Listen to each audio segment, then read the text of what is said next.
Rasulullah bersabda, al-ulama warathatul anbiya. Apa yang diwariskan Nabi? Ilmu. Kan gitu. Bukan mal walal ard wala syai', tapi ilmu. Itu sebabnya juga disebut ulama dari ain lam mim, ilmu. Ilmu apa? Dan ulama yang mana yang menjadi pewaris Nabi? Kita tahu bahwasanya pedomannya yang dibawa Nabi adalah Al-Quran dan kemudian hadis. Ya tahu? Ini yang Nabi ajarkan kepada orang, Al-Quran dan hadis. Nabi membawa ilmu katanya, dan Nabi mewariskan ilmu. Ilmu apa? Ilmu yang ada di dalam Al-Quran dan hadis. Apa? Adalah ilmu tiga ini. Yang akhirnya ulama menamakan ilmu fiqih, ilmu tauhid dan ilmu tasawuf. Atau istilah hadisnya Islam, iman dan ihsan. Istilah ulama mengatakan amal, i'tiqad dan adab. Atau syariah, aqidah, akhlak. Adapun ilmu lain adalah ilmu penyempurna atau ya, ilmu yang menjadi kemestiannya. Karena ini ditulis dalam bahasa Arab, maka orang kena paham lugha Arabiyah dan sharaf, nahwu, balaghah.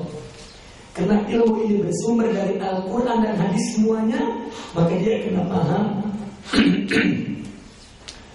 ilmu hadis dan ilmu tafsir.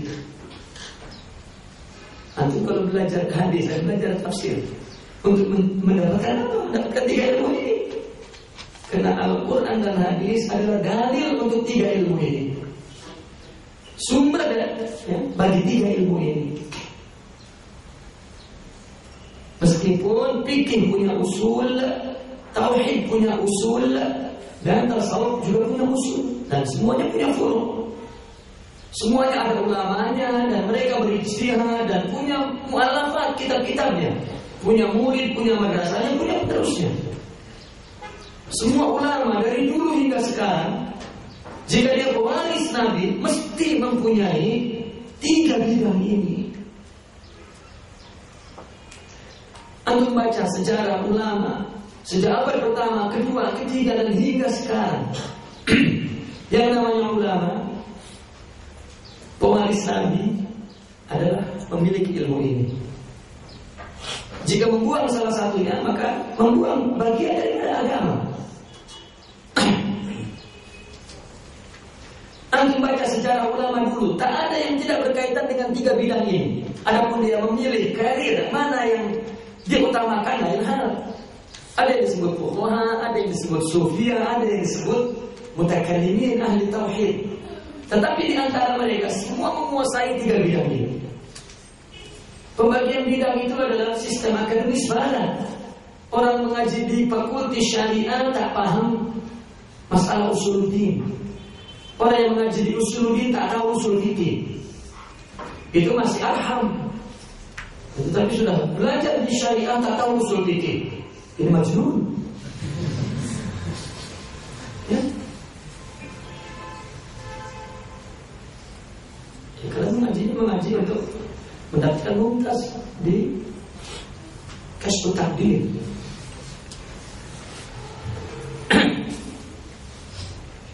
Bahkan Hasan al-Banna mengatakan jika ada bahis, artinya pengkaji ilmu Islam, ulum Islamiyah, jika tidak mengetahui ilmu tasawuf, maka yu'tabar naqis. Dia kurang ilmunya, lagi membenci dan membid'ahkan. Ya, maknanya dia tidak mewarisi Nabi, hanya bagian kecil dari mewarisi Nabi. Maka tiga bidang inilah yang disebut ulama dan pewaris Nabi.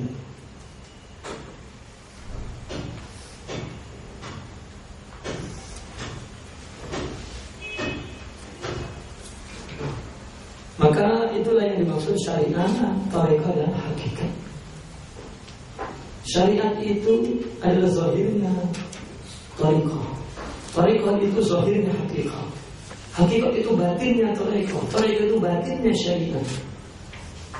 Maka tiga itu satu. Bukan bukan Trinitas, bukan 3 Tuhan.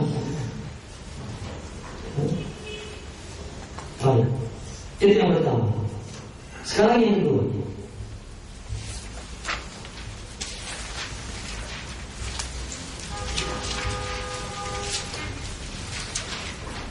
Panduan asas tasawuf.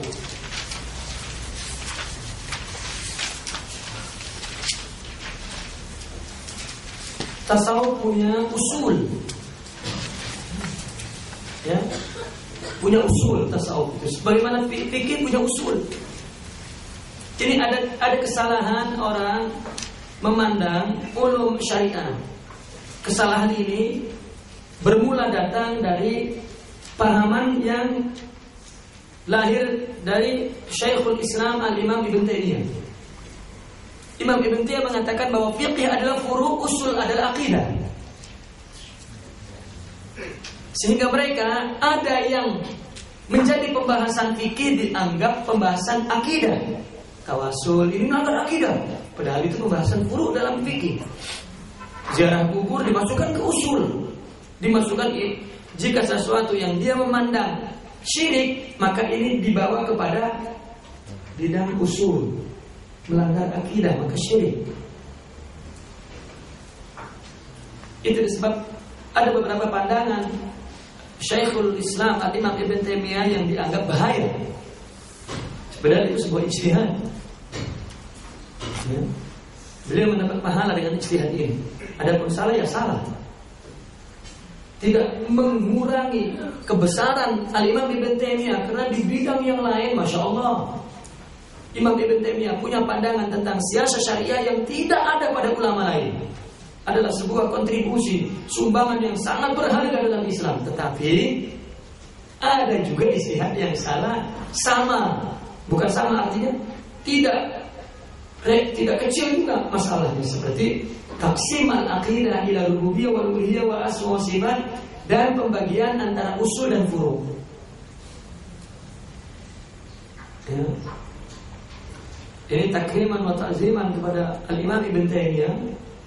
Ya, kita cuma meniru bunyi saja, itu kata ulama, bukan kata saya. Adapun kita i'tiraf, kita dibanding Imam Ibn Taimiyah wala syekh.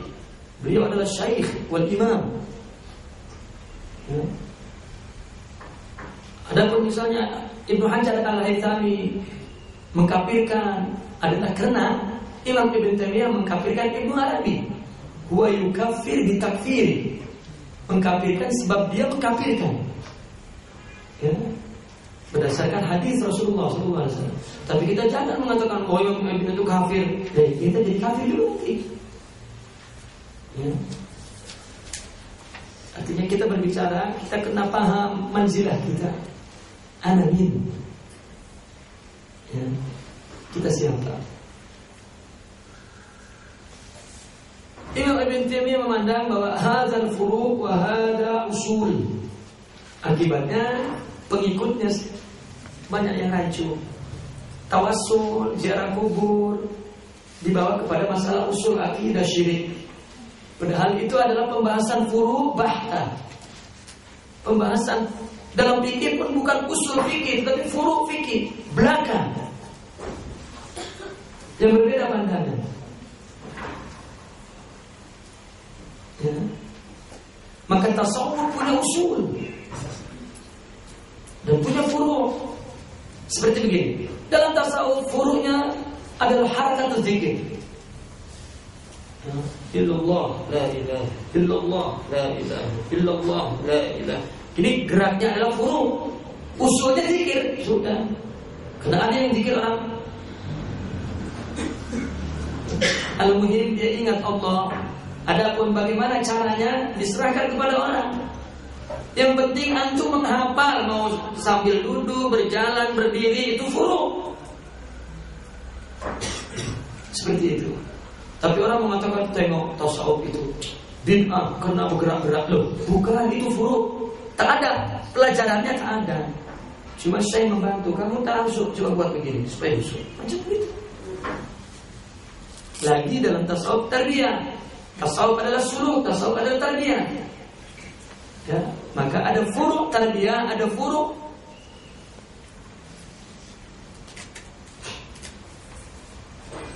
Ada usul tarbiyah. Seperti tauhid. Turunnya Imam Mahdi usul, turunnya Nabi Isa usul, tapi bagaimana turunnya furu? Ikhtilaf ulama. Jadi jangan kita paksakan. Kamu tak percaya? Turunnya Imam Nabi Isa itu pandangan ini mesti pandangan ini kan furu. Turunnya di mana? Bagaimana? Ya. Sehingga ada ulama-ulama yang menggabungkan terkadang tauhid menjadi satu pandangan yang satu. Ya, tugas ulama.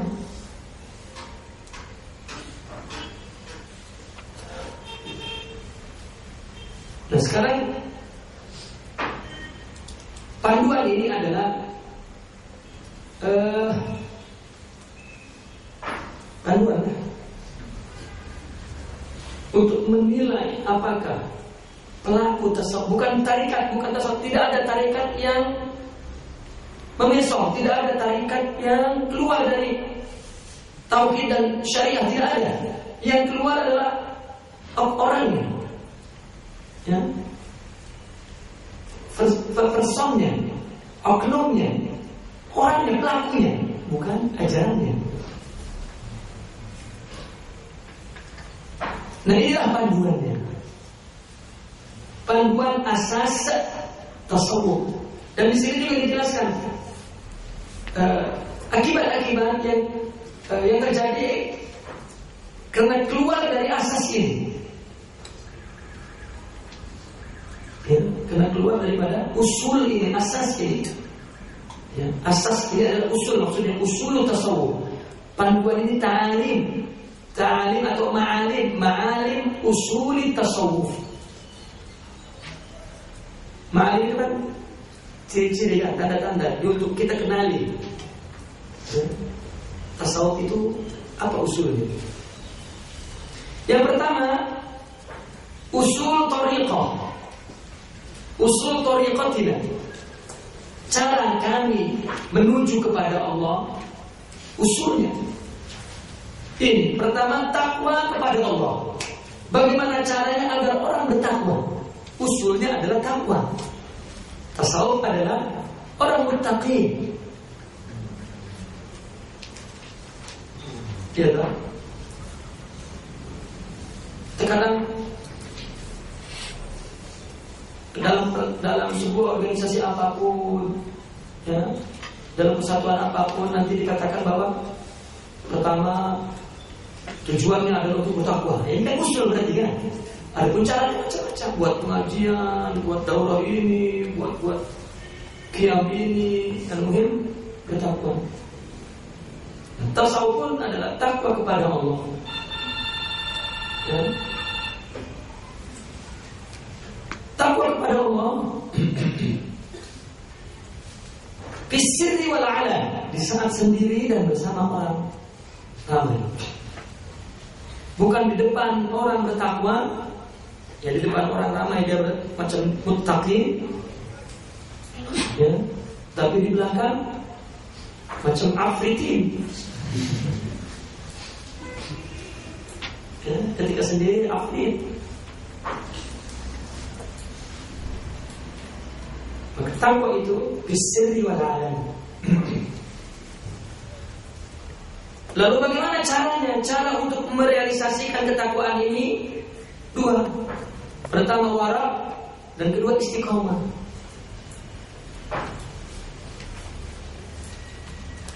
Maka orang jika sudah bertakwa tidak perlu murabbi.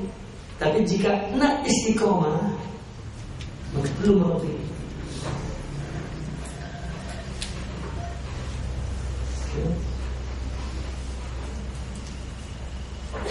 Lalu orang sufi membincangkan bagaimana wara dan istiqomah. Secara umum mereka mengatakan bahwa wara adalah meninggalkan sesuatu yang tidak berfaedah, atau ya, tidak melakukan sesuatu yang berlebihan. Itu wara. Berlebihan makan, berlebihan tidur, berlebihan cakap, ya, itu warok, tak. Cakap yang tak ada artinya, tidur yang berlampau. Karena orang tidur cukup 8 jam, tapi dia 12 jam, 10 jam, 15 jam. Ini tidak warok. Cakap yang tak ada artinya, gurau-gurau, ya.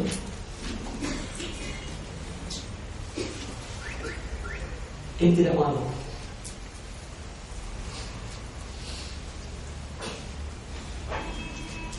Atau tidak melakukan sesuatu yang tidak berguna. Min husni islamil mar'i tarkuhu ma la yu'nihi wa tanda kebaikan Islam seseorang, dia meninggalkan sesuatu yang tidak berguna.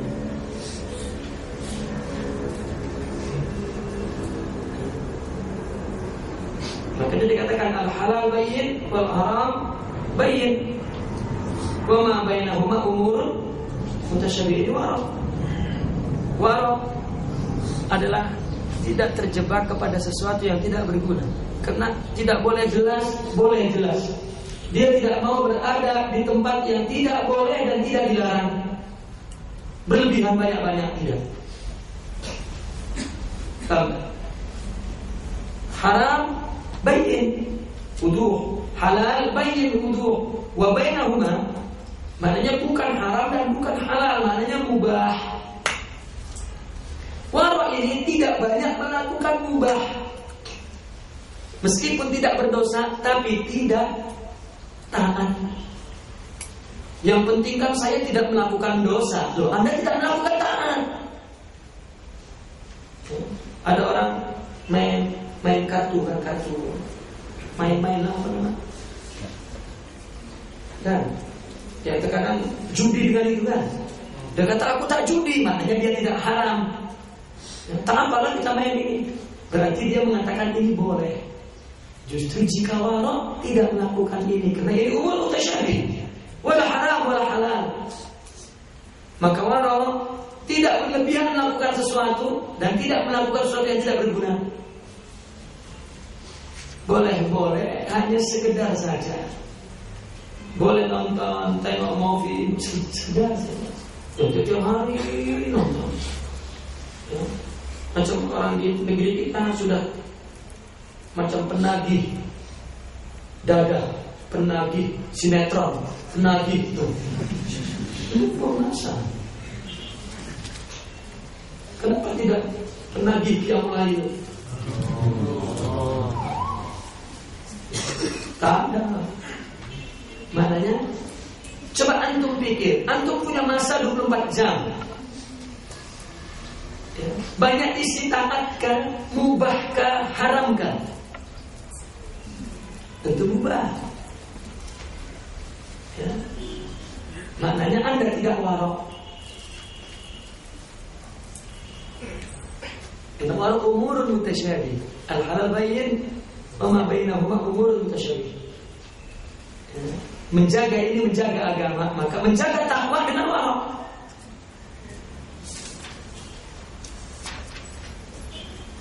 Yang kedua istiqomah. Istiqomah itu maknanya dua. Pertama, istiqomah itu adalah hati berpihak kepada kebenaran, bas, bukan kepada siapa-siapa dan apa-apa, kepada kebenaran. I'rifil haq, ta'rifur rijalu.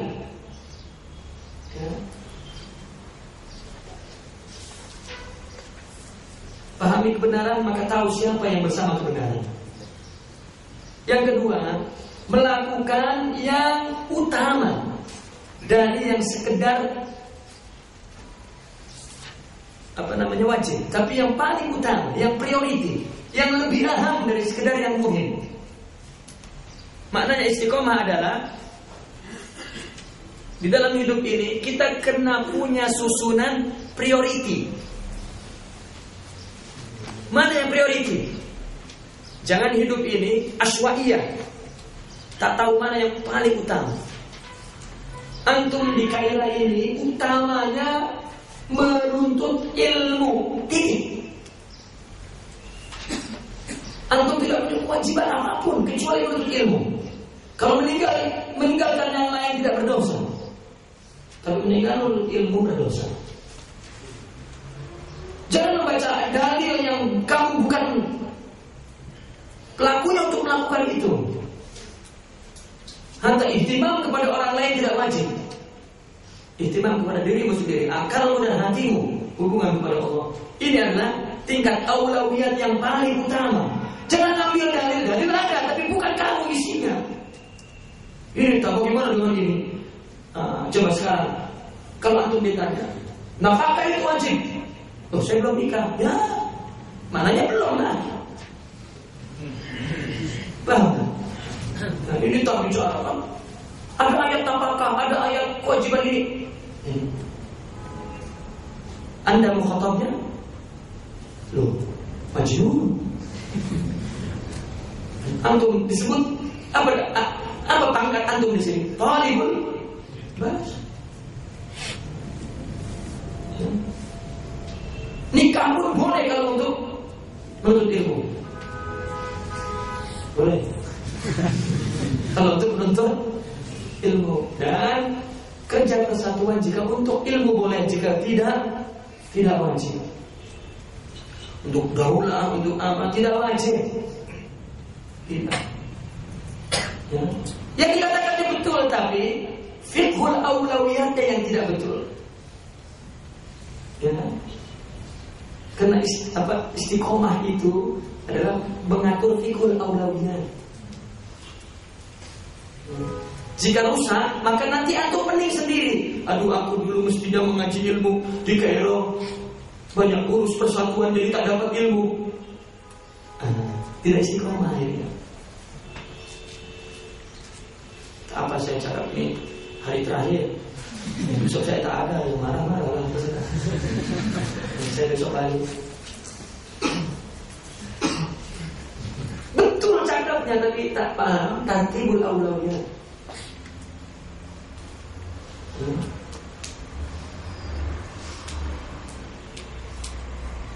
Saya hitung pelajar Indonesia yang sudah bali-bali, yang ada jadi menteri, dari ulama hebat, jadi ini. Ketika saya baru, saya cari sejarah hidupnya ketika di sini. Ternyata mereka yang hebat-hebat itu orang yang paling jauh dengan persatuan.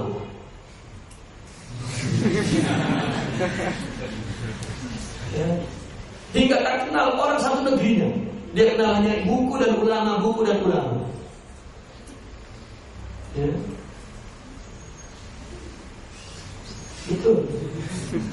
Itu sebab ketika saya sampai di sini mengetahui itu, akhirnya pun saya mengikuti mereka.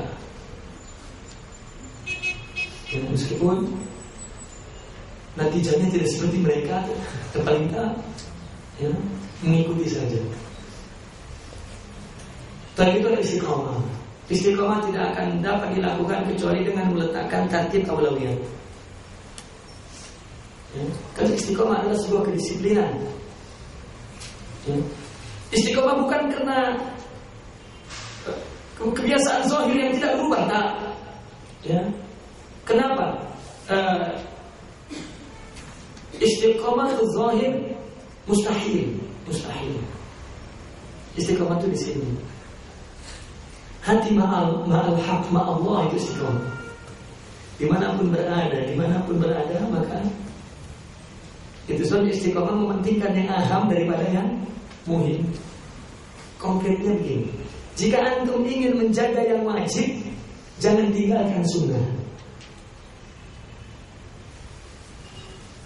Maka tidak akan pernah wajib itu berani kita tinggalkan. Bahkan kita akan istiqomah di wajib kalau kita menjaganya dengan sunnah. Maka kita melakukan sunnah berarti ini melakukan yang terbaik, sehingga wajib ini menjadi istiqomah. Tetapi jika orang ingin istiqomah di wajib tetapi tidak meninggalkan sunnah, maka dia akan bila-bila masa akan meninggalkan yang wajib, tidak istiqomah di situ.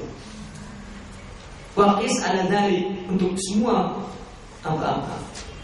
Mana yang Anda ingin istiqomahkan ini, maka lakukan yang terbaik untuk ini dengan melakukan sesuatu yang menjaga ini.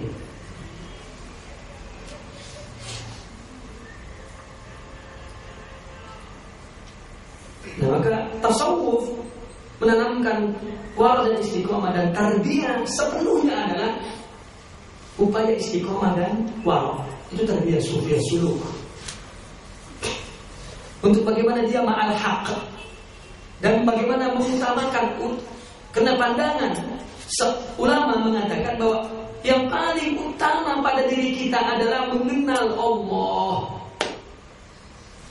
Kewajiban yang lain di bawah itu. Maka tasawuf, bagaimana istiqomah, bagaimana bersama Allah agar takwa. Bagaimana mengenal Allah, syuhud.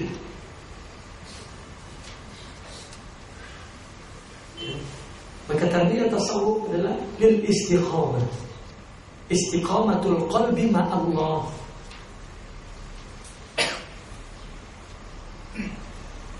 Kedua, mengikuti sunnah. Orang mengatakan orang sufi itu banyak meninggalkan sunnah. Ya salam. Antum baca buku yang berbicara tentang Nabi, lebih banyak yang menulis orang sufi. Karena di bab fikih tidak ada bab Nabi. Di tauhid ada bab Nabi. Ada masalah nubuwah, masalah semua. Tapi siapa yang menulis Syama'il Muhammadiyah? Siapa yang menulis tentang sifat-sifat basyariah Muhammadiyah? Siapa yang menulis tentang sifat batin Muhammadiyah? Orang sufi semua. Siapa yang menceritakan tentang sejarah Maulid Nabi? Orang sufi. Lalu tiba-tiba dikatakan orang sufi tidak mengikuti sunnah. Ya Allah. Bahkan ketika fikih berbicara sunnah hanya tasyri'iyah, orang sufi berbicara sunnah adalah basyariatun Nabi. Bukan hanya tasyri'iyatun Nabi, tapi basyariatun Nabi. Ya.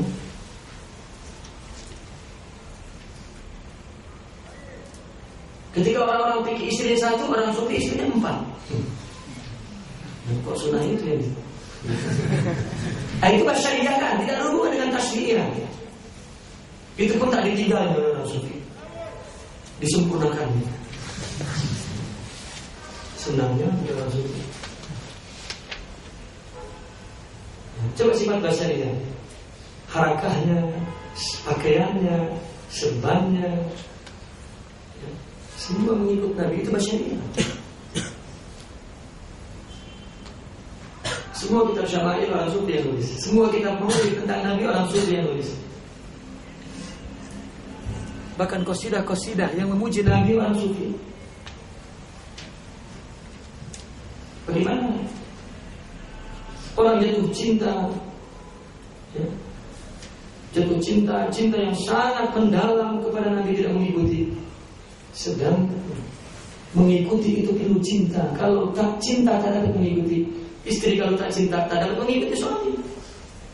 Bang, ceraikan saya bang, saya tak cinta, maknanya tak dapat mengikuti sudah. Tapi kalau cinta kemanapun abang pergi akan saya ikuti.